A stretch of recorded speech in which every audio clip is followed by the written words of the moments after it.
तो चलिए एक बार फिर से आप सभी का स्वागत है हमारे YouTube चैनल पर। देखिए आज की इस वीडियो में बात करने वाला है class 12 geography model set number 4 की। आज हम लोग भूगोल का सेट नंबर 4 देखेंगे जो कि बहुत ही महत्वपूर्ण है। इससे पहले हम सभी ने 1 2 3 कर लिया है। अगर आपने नहीं किया है तो चैनल के माध्यम से कर सकते हैं, चैनल में वीडियो अपलोड है। चलिए फटाक से हम लोग पहला प्रश्न देख लेते हैं। आपका जो पहला प्रश्न पूछा जा रहा है कि मानव भूगोल अस्थिर पृथ्वी और क्रियाशील मानव के बीच परिवर्तनशील संबंध का अध्ययन है, यह कथन किनका है। तो देखिए ये जो कथन है वो है एनल सैंपल की। किसका? एनल सैंपल, जो कि अमेरिका के रहने वाली है। तो यानी कि करेक्ट आंसर आपका ऑप्शन नंबर जो यहाँ पे 2 दिखाई देता है आपका सही सा उत्तर हो जाता है। ठीक है, एनल सैंपल जो आपका दिखाई दे रहा है ऑप्शन नंबर 2 सही सा उत्तर हो जाता है। चलिए आगे देखिए दूसरा जो आपका प्रश्न पूछा गया है कि निम्नलिखित में से कौन एक भौगोलिक सूचना का स्रोत नहीं है। तो देखिए करेक्ट आंसर आपका ऑप्शन नंबर जो 4 दिखाई देता है प्राचीन महाकाव्य भी आपका सही उत्तर हो जाता है। ठीक है, ऑप्शन नंबर 4 आपका करेक्ट आंसर। चलिए तीसरा जो प्रश्न आपका पूछा जा रहा है कि रुको और जाओ निश्चयवाद का दूसरा नाम क्या है।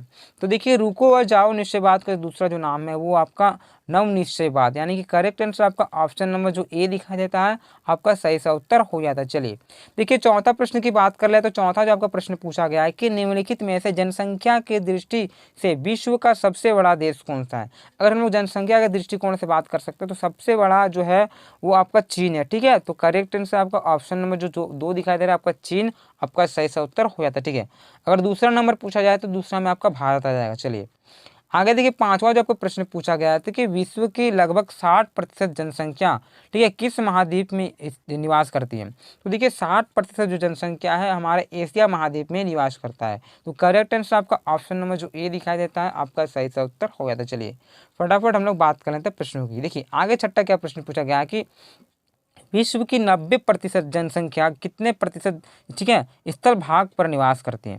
तो वो 10% स्थल भाग पर निवास करती है। कितने? 10%, यानी कि आपका सही से उत्तर ऑप्शन नंबर यहाँ पे 2 दिखाई देता है 10% आपका सही से उत्तर हो जाता है। चलिए देखिए सातवां जो आपका प्रश्न पूछा गया है कि 2011 की जनगणना के अनुसार भारत की जनसंख्या कितनी थी। तो देखिए 2000 जनगणना जब हुआ था 2011 में, उसका अगर उसके अनुसार बात कर सकते हैं तो आपका 121 करोड़ हो जाएगा। ठीक है, ठीक है 121 करोड़ आपका सही उत्तर आपका ऑप्शन नंबर 3 सही उत्तर हो जाता है। चलिए आगे देखिए आठवां जो प्रश्न पूछा गया कि इनमें से कौन प्रवास का अपकर्ष कारक नहीं है। देखिए प्रश्न क्या पूछा गया, मैंने बहुत बार आपको समझाया अपकर्ष और प्रतिकर्ष में, आज भी एक बार समझा दे रहा हूँ। चलिए देखिए अपकर्ष का क्या मतलब होता है कि अच्छा, ठीक है, और यहाँ प्रश्न पूछा गया कि अपकर्ष का कारक नहीं है। तो नहीं कौन सा नहीं है, मतलब अच्छा कौन सा नहीं है। तो देखिए महामारी जो है वो आपका अच्छा नहीं है, यानी कि करेक्ट आंसर आपका ऑप्शन नंबर 4 दिखाई देता है आपका सही सा उत्तर हो जाता है। ठीक है, चलिए आगे देखिए नौवां प्रश्न क्या पूछा गया है कि इनमें से कौन प्रवास का प्रतिकर्ष कारक नहीं है। तो प्रतिकर्ष का मतलब होता है बुरा। अब यहाँ बोला गया कि बुरा नहीं है, तो बुरा क्या नहीं है? अनुकूल जलवायु, यानी कि करेक्ट आंसर का आपका ऑप्शन नंबर जो ए दिखाई देता है 9 का सही सा उत्तर हो जाता है। ठीक है, 8 का ऑप्शन नंबर 4 और 9 का ऑप्शन नंबर ए सही सा उत्तर हो जाता है। चलिए आशा है कि आप सभी समझ गए होंगे प्रतिकर्ष और अपकर्ष क्या है। चलिए अगर आप सभी ने हमारे चैनल को सब्सक्राइब नहीं किया तो चैनल को सब्सक्राइब कर लें, क्योंकि आपका एग्जाम अभी भी बाकी है, उसका भी मैं तैयारी करवाऊंगा। अगर आप सभी चाहते हैं कि मैं सब्जेक्टिव का वीडियो लाऊं, ठीक है, क्लास 12 का ज्योग्राफी का सब्जेक्टिव का लाऊं, तो आप कमेंट कर दीजिए, मैं जल्दी प्रयास करूंगा। जितना जल्दी आप कमेंट कीजिएगा उतना जल्दी मैं प्रयास करूंगा कि आपका सब्जेक्टिव का भी वीडियो ला पाऊँ। चलिए देखिए 10वां प्रश्न क्या पूछा जा रहा है कि विश्व की जनसंख्या ठीक है 6 से 7 अरब होने में कितना वर्ष लगा है। तो वो आपका 10 वर्ष, कितना? 10 वर्ष, यानी कि करेक्ट आंसर आपका ऑप्शन नंबर यहाँ 2 दिखाई देता है आपका सही सा उत्तर हो जाता है। ठीक है, सही से उत्तर आपका ऑप्शन नंबर 2 सही से उत्तर हो जाएगा। चलिए आगे देखिए प्रश्न क्या पूछे गए हैं 11 नंबर के, निम्नलिखित में से किस महाद्वीप में जनसंख्या वृद्धि दर सर्वाधिक है। तो देखिए सर्वाधिक अगर जनसंख्या वृद्धि दर की बात कर सकते हैं तो आपका अफ्रीका का हो जाएगा। किसका? अफ्रीका का। करेक्ट आंसर आपका ऑप्शन नंबर जो ए दिखाई देता है आपका सही सा उत्तर हो जाता है। चलिए 12वां प्रश्न की बात कर लें तो यहाँ जो प्रश्न पूछा गया कि निम्नलिखित में से कौन सा एक तथ्य सही नहीं है। तो देखिए तथ्य जो सही नहीं है आपका ऑप्शन नंबर यहाँ जो आपको 2 दिखाई देता है ना, ठीक है, 5 अरब से 6 अरब ठीक है तक बढ़ने में जनसंख्या को 100 वर्ष लग जाता है, ये आपका गलत है, यानी कि करेक्ट आंसर आपका ऑप्शन नंबर जो 2 दिखाई देता है आपका सही से उत्तर हो जाता है। चलिए आगे 13वां जो प्रश्न पूछा गया है कि विश्व की जनसंख्या का औसत लिंग अनुपात प्रति 100 स्त्रियों पर कितने पुरुष हैं? तो देखिए प्रति 100 पुरुषों का अगर बात करते हैं स्त्रियों पर पुरुष तो 102 हो जाएगा। कितना? 102, यानी कि करेक्ट आंसर आपका ऑप्शन नंबर जो 3 दिखाया जाता है आपका सही सा उत्तर हो जाता है। चलिए ठीक है, 13 का ऑप्शन नंबर 3 सही सा उत्तर हो जाता है। देखिए 14वां जो प्रश्न पूछा गया था कि नाइजीरिया का आयु लिंग पिरामिड का आकार किस आकृति का है? तो देखिए जो नाइजीरिया का है ना वो आपका त्रिभुजाकार का है। किसका? त्रिभुजाकार, यानी करेक्ट आंसर आपका ऑप्शन नंबर जो ए दिखाया जाता है त्रिभुजाकार आपका सही सा उत्तर हो जाता है। इसको ध्यान में रखिएगा, नाइजीरिया का ध्यान रखिएगा, ये आपका त्रिभुजाकार का हो सकता है। और एक आपका ऑस्ट्रेलिया का पूछा जाएगा, दोनों का ध्यान में रखिएगा। चलिए 15वां नंबर क्या प्रश्न पूछा रहा है कि भारत ठीक है वर्तमान में जननांग के संकरण के किस अवस्था में है? तो देखिए वर्तमान जो भारत है ना वो द्वितीयक अवस्था में। कितने अवस्था में? द्वितीयक अवस्था में, यानी कि 15 का ऑप्शन नंबर जो आपका 2 दिखाई देता है आपका सही सा उत्तर हो जाता है। चलिए आगे देखिए 16वां प्रश्न क्या पूछा रहा है कि दार्जिलिंग निम्न में से ठीक है निम्नलिखित में से किस फसल के उत्पादन के लिए प्रसिद्ध है? तो देखिए दार्जिलिंग जो है ना वो आपके चाय के लिए फेमस है। किसके लिए? चाय के लिए। तो करेक्ट आंसर आपका ऑप्शन नंबर यहाँ जो 2 दिखाई देता है चाय आपका सही सा उत्तर हो जाता है। ठीक है, दार्जिलिंग कहाँ पे है? वो पश्चिम बंगाल में है। चलिए देखिए 17वां नंबर प्रश्न क्या पूछा जा रहा है कि इनमें से कौन सा देश सर्वोच्चम उच्च मूल्य सूचकांक वाला देश है? तो अगर बात कर सर्वोच्चम उच्च मूल्य सूचकांक वाला तो आपका ये आपका नॉर्वे जो दिखाई देता है 2 सही सा उत्तर हो जाता है। ठीक है, आपका करेक्ट आंसर 17 का ऑप्शन नंबर 2 नॉर्वे सही सा उत्तर हो जाता है। चलिए आगे देखिए 18वां नंबर प्रश्न पूछा रहा है कि मछली पकड़ना कौन सी क्रिया है? तो देखिए मछली पकड़ना वो आपका प्राथमिक क्रिया के अंतर्गत आता है। कौन सी क्रिया के अंतर्गत आता है? प्राथमिक क्रिया, यानी कि सही से उत्तर ऑप्शन नंबर 4 1 दिखाई दे रहा है आपका सही से उत्तर है। ठीक है, 1। चलिए 19वां नंबर जो प्रश्न पूछा गया है कि इनमें से किस क्षेत्र में चालवासी पशुचारण नहीं होता है? देखिए चालवासी जो पशुचारण नहीं होता है वो होता है मानसूनी क्षेत्र। नहीं, करेक्ट आंसर ऑप्शन नंबर यहाँ पे 4 दिखाई दे रहा है 19 का सही से उत्तर ऑप्शन नंबर 4 हो जाता है। चलिए देखिए 20वां जो आपका प्रश्न क्या पूछा रहा है कि मैक्सिको में आदिकालीन निर्वाह कृषि को किस नाम से जानते हैं? तो देखिए मैक्सिको में जो आदिकालीन निर्वाह कृषि है इसको मिल्पा के नाम से जानते हैं। ठीक है, तो करेक्ट आंसर आपका ऑप्शन नंबर जो 2 दिखाई देता है आपका सही सा उत्तर होता है। ठीक है, मिल्पा याद रखिए, हर एक चीज़ों को याद रखिए क्योंकि आपका एग्जाम में पूछ लिया जा सकता है। चलिए 21वां नंबर प्रश्न पूछा रहा है कि इनमें से कौन रोपण कृषि का उदाहरण है? तो देखिए रोपण कृषि का जो उदाहरण है, रोपण कृषि का उदाहरण आपका रबड़। ठीक है, रोपण कृषि का मतलब होता है कि जिसको विशेष रूप से बेचने का उद्देश्य के लिए किया जाता है।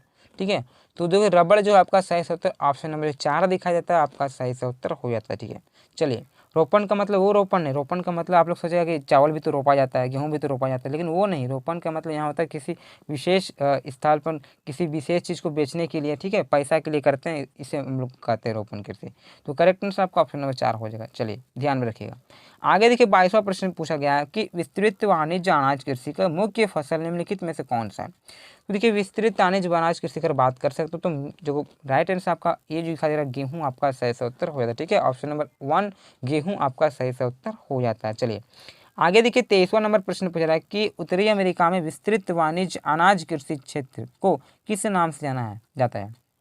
देखिए तो उत्तरी अमेरिका में जाना जाता है ना, इसे पेरी का नाम से जाना जाता है। किससे? पेरी, यानी कि आपका 23 का ऑप्शन नंबर जो ए दिखाई दे रहा है पेरी आपका सही से उत्तर हो जाता है। ठीक है, चलिए आगे देखिए 24वां नंबर प्रश्न पूछ रहा है कि न्यूजीलैंड के कैंटरबरी के मैदान में किस प्रकार की कृषि की जाती है? तो देखिए न्यूजीलैंड का जो कैंटरबरी का मैदान है उसमें विस्तृत वाणिज्य अनाज कृषि की जाती है। ठीक है, तो सही से उत्तर आपका ऑप्शन नंबर 3 दिखाई देता है, आपका करेक्ट आंसर ऑप्शन नंबर 3 हो जाएगा। चलिए आगे 25वां नंबर प्रश्न जो पूछा गया कि अंगूर की कृषि ठीक है मुख्यतः किस क्षेत्र में की जाती है?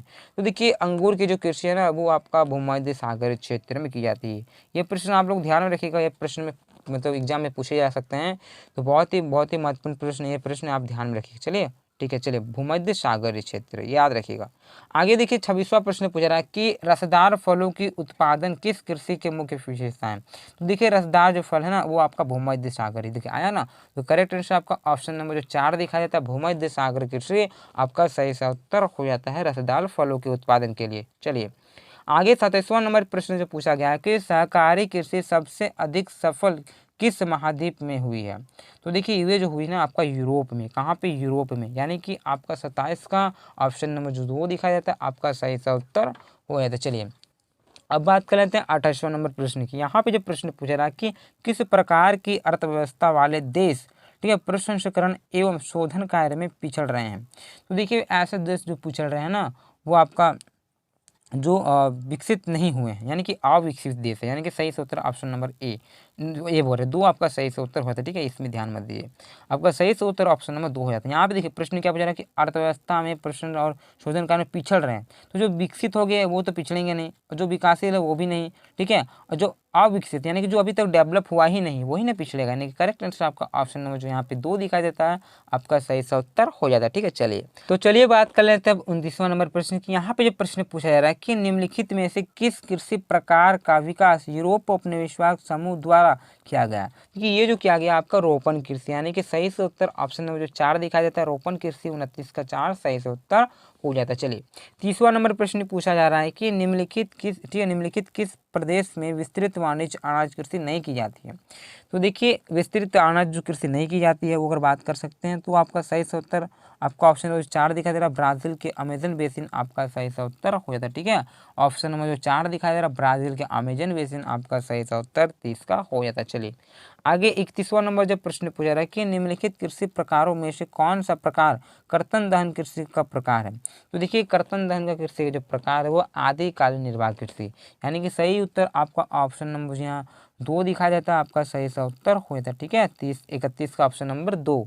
चलिए 32वां नंबर जब प्रश्न पूछा रहा है कि निम्नलिखित में कौन एकल कृषि नहीं है।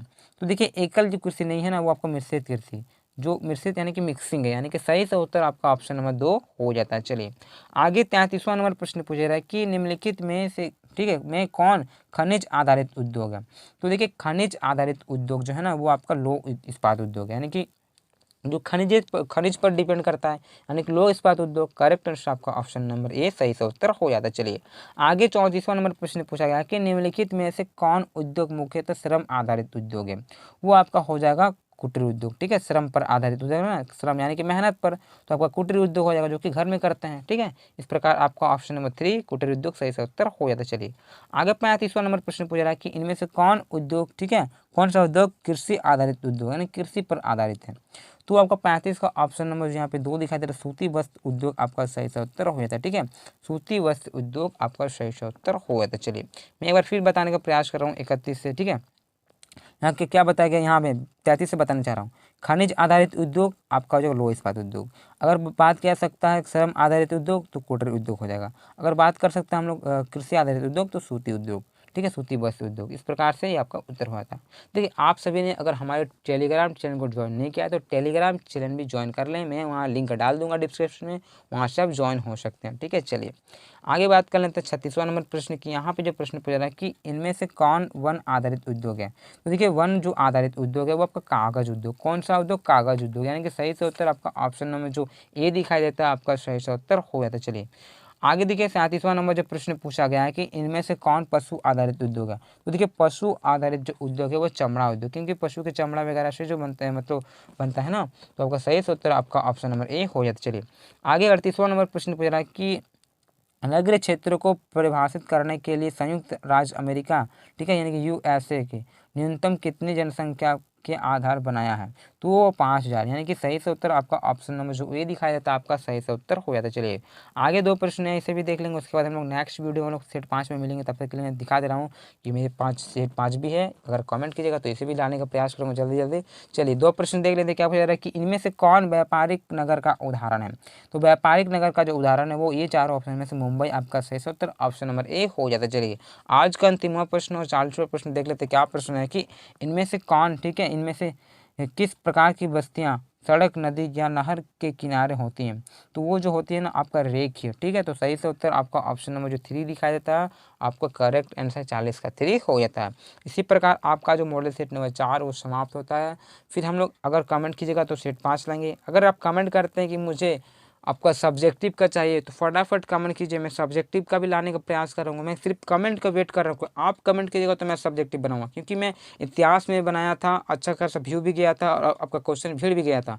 मैं सब्जेक्टिव का आपका सोशोलॉजी का बताया वो भी भिड़ा एग्जाम में, साथ ही साथ मैं प्रयास कर रहा हूँ कि आप सभी का ज्योग्राफी का भी भिड़े। और आप चाहते हैं तो अब मैं बनाऊंगा भी, लेकिन आप कमेंट नहीं कीजिएगा तो मैं नहीं बनाऊंगा, ठीक है। तब तक के लिए धन्यवाद, पढ़ाई जारी रखें, दूसरे वीडियो मिलते हैं। जय हिंद।